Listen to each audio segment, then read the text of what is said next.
Hey everybody, I'm Ranger Vail, and welcome to the Ranger Way.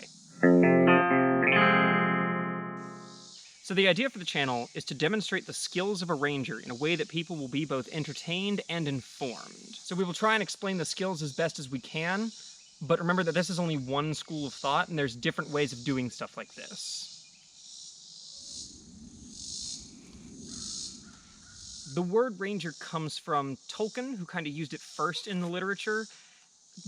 He used it for the Rangers, who he was originally going to call wardens, according to some reports that I have. Once the word ranger got into Dungeons and Dragons, it kind of went mainstream, and that's where we get the idea from today. In this context, a ranger would be someone who can be self-sufficient alone in the wilderness. And that's not period accurate, but we're going to get to that in a minute.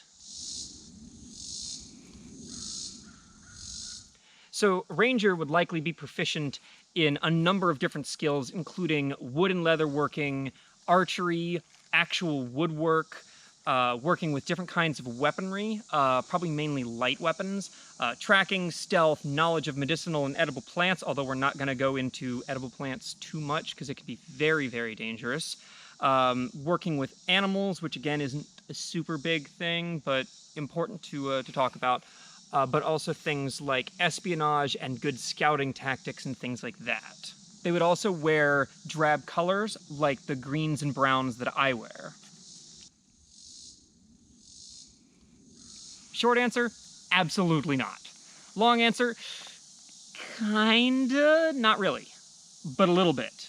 So in the Middle Ages, there was this thing called being at large without patronage, and it was basically if you were living out on the land and stuff like that, like we would be in this scenario, and you weren't paying taxes and stuff like that, or you weren't under like a local noble or lord or whatever, you were at large without patronage.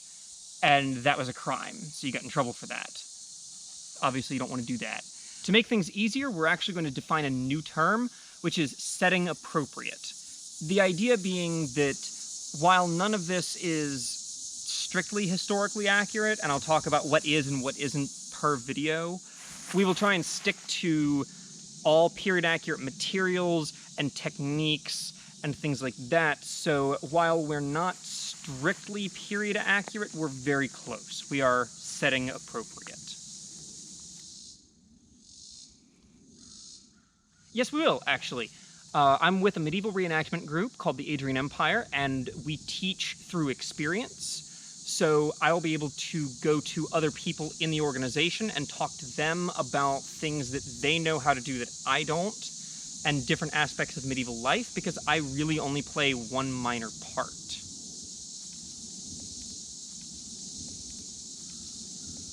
Absolutely. Keep in mind, though, that we try and keep everything that's on camera setting appropriate, as our new term, so be prepared to bring an outfit. We camp all over North and South Carolina, mainly in the Rock Hill, South Carolina area, so you can come out to that area, or if you're near that area, let us know when I post new videos are going to be filmed soon, and we will try and get you on camera.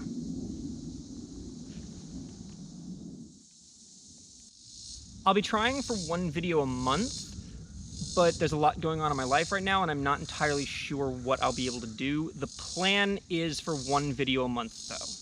Thanks for checking the video out. I don't have any trips planned right now, but I will keep everybody informed as to what I'm doing. Thanks for coming out, and we'll see you later. Hey everybody, Ranger Vail here. Just wanted to say a huge thank you to everyone who helped support this project, especially during the time in which I wasn't really doing anything with this project, so sorry for the year and a half of no content. We're trying to get that fixed and squared away, so we are going to be producing new videos pretty regularly. Thanks very much.